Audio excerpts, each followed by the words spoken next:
Bonjour Alexis Corbière. Bonjour. Nous allons parler de Jean-Luc Mélenchon naturellement, mais quand même un mot sur l'information de la matinée. Les laboratoires Pfizer et BioNTech annoncent un candidat vaccin efficace à 90%. Est-ce que vous êtes de ceux qui accepteraient sans ciller le premier vaccin qui sera mis sur le marché ? Je ne suis peut-être pas la personne prioritaire, mais c'est une bonne nouvelle. Et je vous ai écouté dans le sujet précédent, c'est de la recherche, c'est du financement public. C'est plutôt, dans mon esprit, je pense que ça montre bien l'importance qu'il y ait des financements publics et pas une recherche uniquement liée par une volonté de profit. C'est une bonne nouvelle. J'espère que tout cela va se confirmer.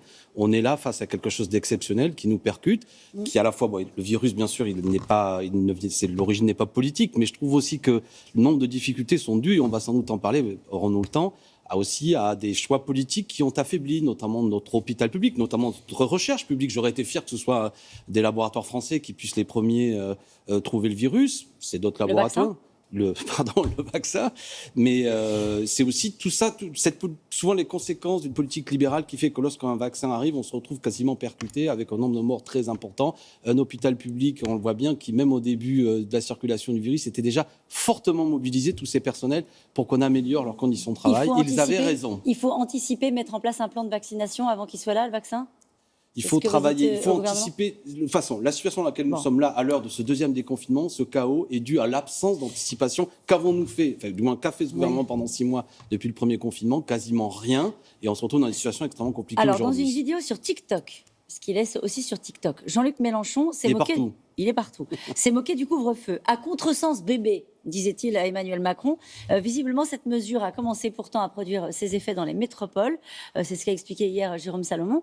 Visiblement, le couvre-feu, ça marche. Vous vous êtes un peu trompé. Non, ne caricaturez pas. Vous savez, on a travaillé, on a présenté 11 projets de loi, 4 plans de déconfinement. J'en ai amené un. La formulation de Jean-Luc était sur ces ordre et contre-ordre et ce désordre dans la parole gouvernementale. Il faut être rigoureux sur les mesures. Maintenant, on a bien vu, on pourrait parler des petits commerçants pris à la gorge par des mesures qui sont parfois pas très cohérentes et qui amènent à ce qu'il y ait un consentement à l'autorité de plus en plus contesté. Il faudra dire que je suis allé faire mes courses dans une grande surface n'a beaucoup plus de chances de prendre peut-être le virus que chez un petit commerçant, à condition qu'il y ait des protocoles extrêmement stricts qui soient proposés. C'est un des sujets qui sera abordé jeudi. Il faut rouvrir les commerces non essentiels, ce qu'on a considéré comme non essentiels dès jeudi. Derrière le mot, il faut rouvrir. Attention, il faut voir si les conditions permettent à ce que, selon la taille du commerce, selon la capacité, non, il ne faut pas faire n'importe quoi. Mais avouez que c'est assez choquant que beaucoup de gens se disent mais moi j'ai mis en place des mesures qui mériteraient d'accueillir le public et la grande surface à côté qui bien souvent est moins en capacité d'empêcher la circulation du virus, elle peut travailler et moi je ne peux pas travailler. Attention,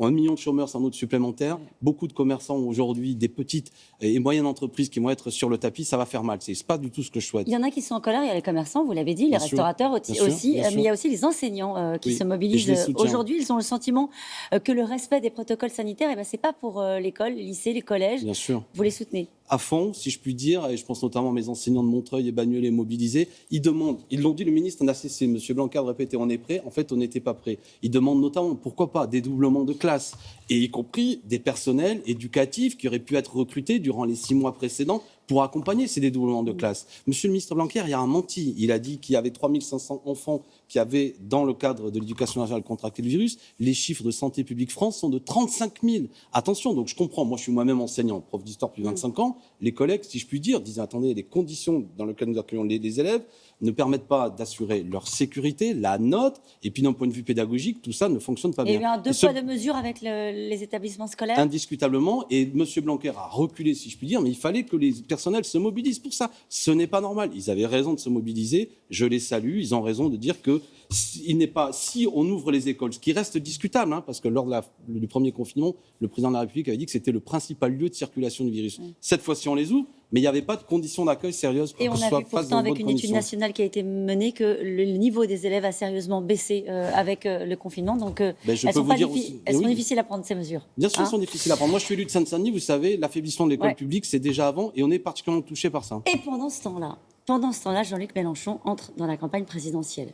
À cause de cela, si je puis dire. Bon ? Ben oui, ceci est lié à cela. Vous savez, ce dont on vient de parler, c'est de la politique. Il ne faudrait pas confiner la démocratie.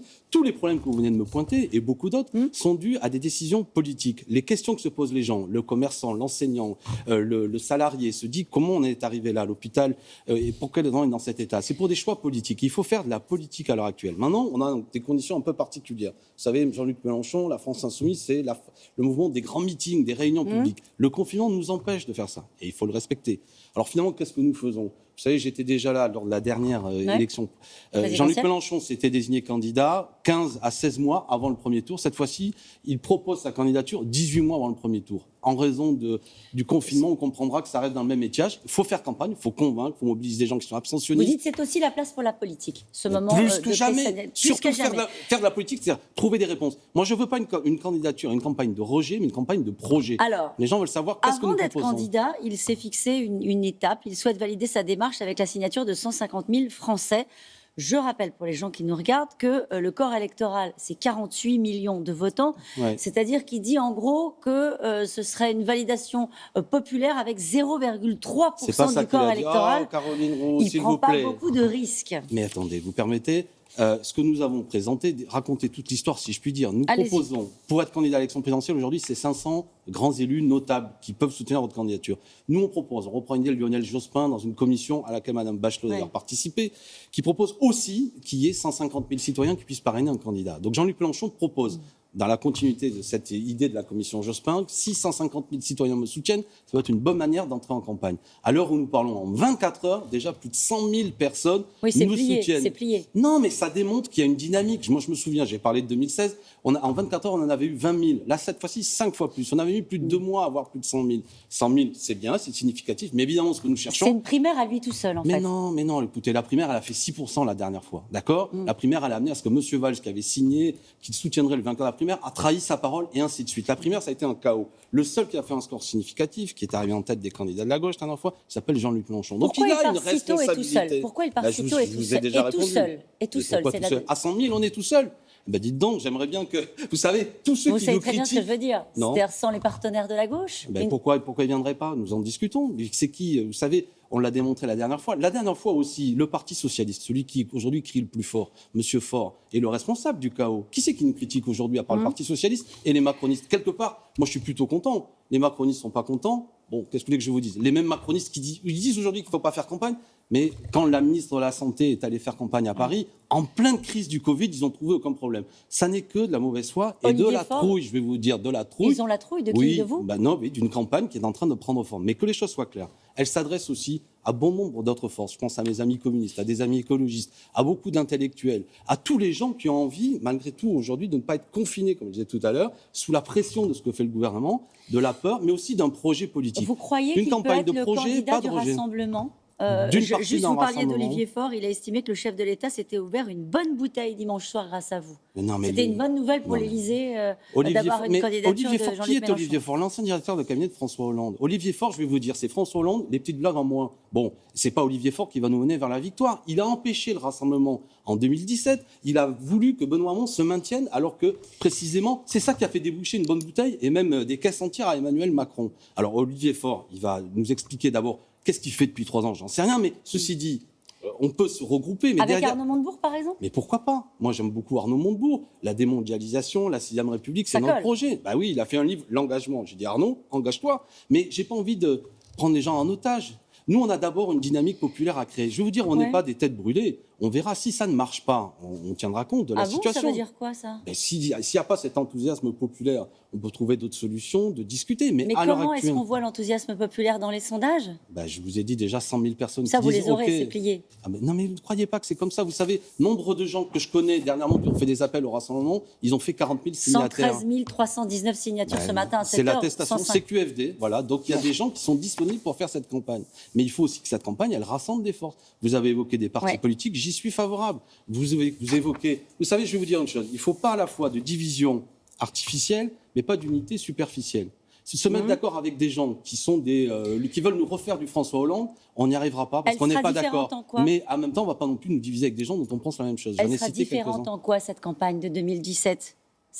par rapport à celle de 2017? Déjà, on n'a pas à chaque fois à être différent. C'est quoi le triptyque? Il faut une réponse sociale, la question sociale du chômage, la réponse écologique, et il faut changer nos institutions. C'était la même chose en 2017, c'est la Oui, même mais chose. ça reste pertinent. C'est nous qui avions raison. Le programme reste le même, mais il faut le faire avec d'autres personnes. Et puis après, vous avez évoqué TikTok, les réseaux sociaux. Elle aura une modernité, cette campagne, qui sera, à mon avis, assez surprenante. Mais il faut rassembler, mais d'abord, il faut rassembler le peuple. Est-ce qu'il a choisi le 8 novembre pour annoncer sa candidature parce que c'était ce jour-là qu'avait choisi François Mitterrand en 1980? Qui sait? À votre avis? Qui sait?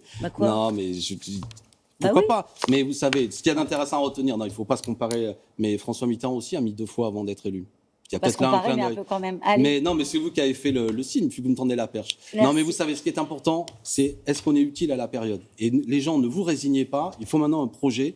Je répète, ce n'est pas une campagne de rejet anti-Macron, c'est une campagne de projet pour rendre la France meilleure.